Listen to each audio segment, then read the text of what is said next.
महाभारत का युद्ध संसार का सबसे भीषण युद्ध माना जाता है।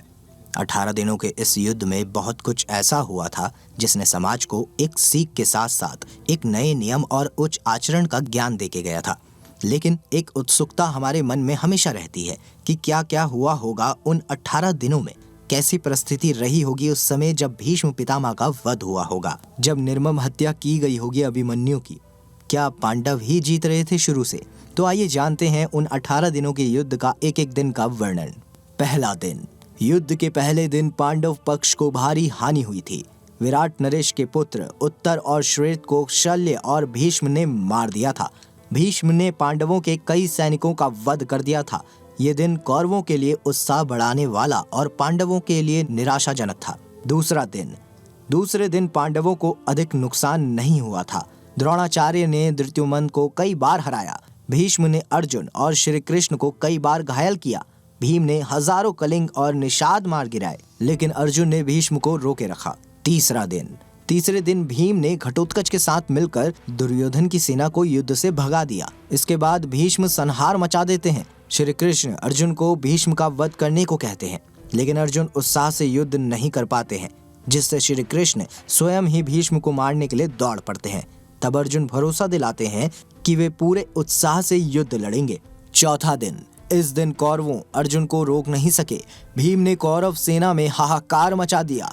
दुर्योधन ने अपनी गज सेना भीम को मारने के लिए भेजी, लेकिन घटोत्कच के साथ मिलकर भीम ने उन सबको मार दिया। भीष्म से अर्जुन और भीम का भयंकर युद्ध हुआ। पांचवा दिन।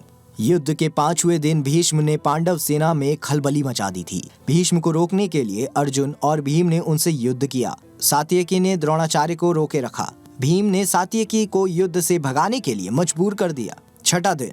इस दिन भी दोनों पक्षों के बीच भयंकर युद्ध हुआ। दुर्योधन क्रोधित होता रहा, लेकिन भीष्म उसे आश्वासन देते रहे और पंचाल सेना का संहार कर दिया। सातवां दिन। सातवें दिन अर्जुन कौरव सेना पर हावी हो जाता है। धृत्युमन दुर्योधन को युद्ध में हरा देता है। दिन के अंत में भीष्म पांडव सेना पर हावी हो जाते हैं। आठवां दिन। आठवें दिन भी भीष्म पांडव सेना पर हावी रहते हैं। भीम धृतराष्ट्र के 8 पुत्रों का वध कर देता है। राक्षस अम्बुलुम अर्जुन पुत्र इरावन का वध कर देता है। घटोत्कच दुर्योधन को अपनी माया से प्रताड़ित करता है। तब भीष्म की आज्ञा से भगदत्त, घटोत्कच, भीम, युधिष्ठिर व अन्य पांडव सैनिकों को पीछे ढकेल देता है। दिन के अंत तक भीम धृतराष्ट्र के 9 और पुत्रों का वध कर देता है। नौवां दिन। 9वें दिन दुर्योधन भीष्म से कर्ण को युद्ध में लाने की बात कहता है। तब भीष्म उसे आश्वासन देते हैं कि यह तो श्री कृष्ण को युद्ध में शस्त्र उठाने के लिए विवश कर देगा या किसी एक पांडव का वध कर देगा।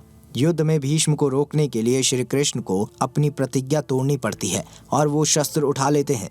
इस दिन भीष्म पांडवों की सेना का अधिकांश भाग समाप्त कर देते हैं। 10वां दिन। इस दिन पांडव श्री कृष्ण के कहने पर भीष्म से उनकी मृत्यु का उपाय पूछते हैं। भीष्म के बताए उपाय के अनुसार अर्जुन शिखंडी को आगे करके भीष्म पर बाण ही बाण चला देते हैं। अर्जुन के बाणों से भीष्म बाणों की शैया पर लेट जाते हैं। 11वां दिन। 11वें दिन कर्ण युद्ध में आ जाता है। कर्ण के कहने पर द्रोणाचार्य को सेनापति बनाया जाता है। दुर्योधन और शकुनी द्रोण से कहते हैं कि युधिष्ठिर को बंदी बना लेंगे तो युद्ध खत्म हो जाएगा। दुर्योधन की ये योजना अर्जुन पूरी नहीं होने देता। कर्ण भी पांडव सेना का भारी संहार करता है। 12वां दिन। युधिष्ठिर को बंदी बनाने के लिए शकुनी और दुर्योधन अर्जुन को युधिष्ठिर से काफी दूर भेजने में कामयाब हो जाते हैं, लेकिन अर्जुन समय पर पहुंचकर युधिष्ठिर को बंदी बनाने से बचा लेता है। 13वां दिन। इस दिन दुर्योधन राजा भगदत्त को अर्जुन से युद्ध करने के लिए भेजता है। भगदत्त भीम को हरा देता है। अर्जुन के साथ युद्ध करते हैं। श्री कृष्ण भगदत्त के वैष्णवास्त्र को अपने ऊपर लेकर अर्जुन की रक्षा करते हैं। अर्जुन भगदत्त की आंखों की पट्टी तोड़ देता है, जिससे उसे दिखना बंद हो जाता है। अर्जुन इस अवस्था में ही उनका वध कर देता है। इसी दिन द्रोण युधिष्ठिर के लिए चक्रव्यूह रचते हैं, जिसे केवल अभिमन्यु तोड़ना जानता था, लेकिन निकलना नहीं जानता था।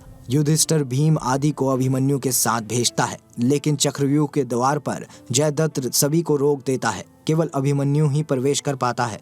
वह अकेला ही सभी कौरवों से युद्ध करता है और मारा जाता है।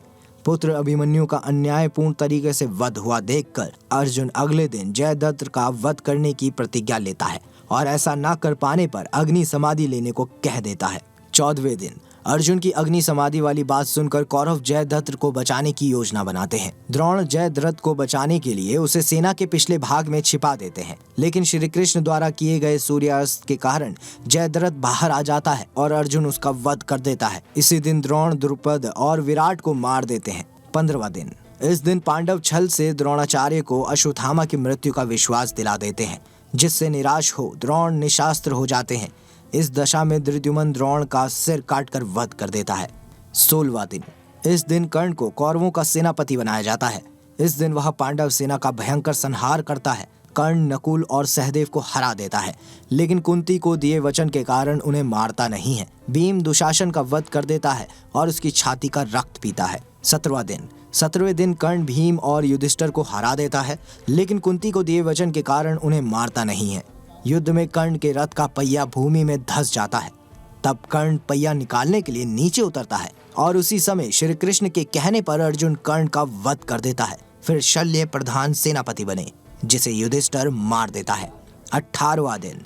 इस दिन भीम दुर्योधन के बचे हुए सभी भाइयों को मार देता है, साथ ही शकुनी को भी मार देता है।